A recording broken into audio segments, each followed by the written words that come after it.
Hello everyone, welcome to CLAT Adda 24/7. My name is Shikha Puri, that is your legal educator, law educator. आज हम बात करने वाले हैं CUT PG की डेट के बारे में. CUT PG लॉ की डेट के बारे में पर्टिकुलरली. अब तुमको भी पता है CUT PG लॉ की डेट जो है वो कब आ गई है, 13 तारीख को आ गई है. मतलब 13th को आपको LLB का आपका पेपर है.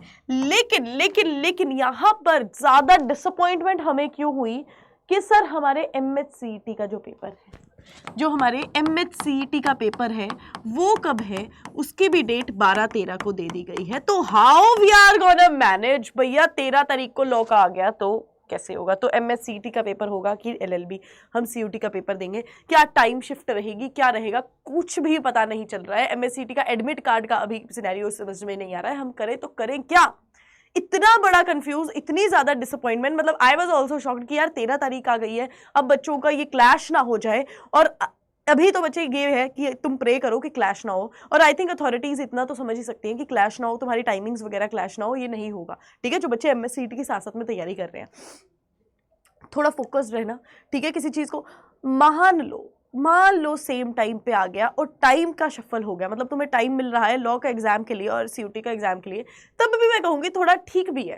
एक तरह से सोचो ना, थोड़ा ठीक भी है. कैसे कि यार एक तरफ से अगर CUT का पेपर देने जा रहे हो, ठीक है, तो उसमें अगर मैं बोलूँ तो तैयारी वैसी ही की हुई है तुमने, और अपने MHCET के लिए भी तैयारी वैसी की है. MHCET के लिए लॉ तुमने थोड़ा ज्यादा पढ़ा हुआ है, CUT के लिए लॉ इतना तुमने ऑब्वियसली लीगल अवेयरनेस इतनी नहीं पढ़ी हुई है, तुमको भी पता है.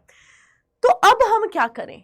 ठीक है, तो ऐसा करना है कि दो पेपर अगर एक टाइम पे आ जाते हैं, अपना पहले तो माइंड फ्रेश रखना है. यार तुम अपने आप को सोचना है, ये तुम्हें ना एक चैलेंज मिला हुआ है.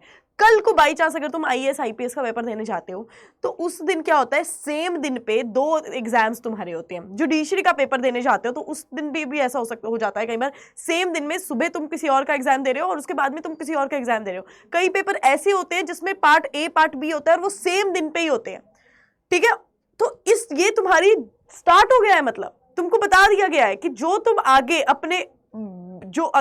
अपनी इस जर्नी, जो तुम्हारा करियर स्टार्ट होता है, इन सब के लिए तुम स्टार्ट कर रहे हो, वो अभी से ही तुम्हें बता दिया गया कि ऐसा होगा आगे जाके.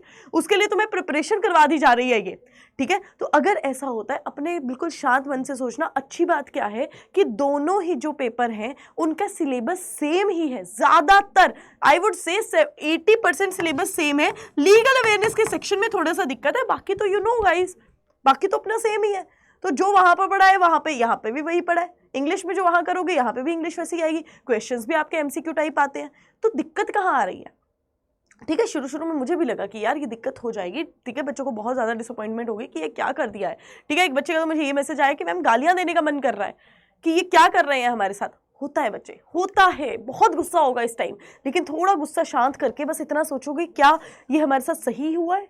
ठीक है, कि अगर 2-3 दिन का गैप होता, एक पेपर देके तुम थोड़ा ना रिलैक्स हो जाते हो, तुमको लगता है कि यार अभी कोई बात नहीं, चलो थोड़ा रिलैक्स हो जाते हैं. उसके बाद रिलैक्सनेस में ऐसा हो जाता है कि दूसरे पेपर का थोड़ा ध्यान हट जाता है. लेकिन जब एक ही दिन होगा तो तुम थोड़े से एक पॉजिटिव प्रेशर तुम्हारे अंदर होगा. नेगेटिव प्रेशर मत रखना, पॉजिटिव प्रेशर रखना. ठीक है, पॉजिटिव टेंशन हमेशा होनी चाहिए, नेगेटिव नहीं होनी चाहिए.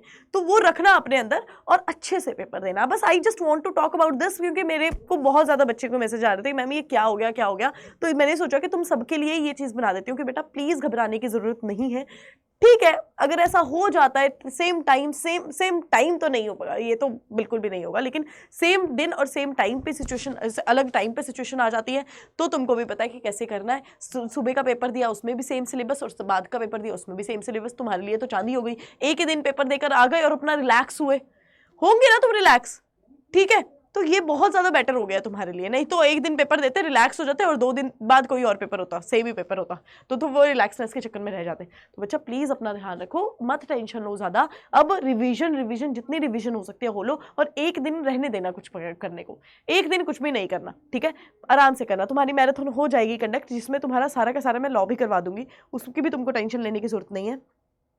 मत लो टेंशन, दिमाग से सोचो, फ्रेश होकर सोचो, हर एक चीज़ ठीक होगी. ठीक है बच्चे, थैंक यू सो मच. अपना ध्यान रखो, अपनी हेल्थ का ध्यान रखो. और बच्चा अगर यू गाइज आर प्रिपेयरिंग, कुछ बच्चे जैसे UG की प्रिपरेशन कर रहे हैं या फिर CLAT 2025 की प्रिपरेशन कर रहे हैं, बच्चे तुम्हारे लिए कोर्सेज हैं ही अवेलेबल. पूरी 80 you have to apply the code, और उस कोड से क्या होगा, तुम्हें 80% डिस्काउंट मिलता है. साथ ही साथ मेंटोरशिप आपको मिलती है मेरे साथ, और एक और गिफ्ट मिलता है जो अलग से तुम्हें टेलीग्राम का एक्सेस मिलता है एक चीज़ के लिए.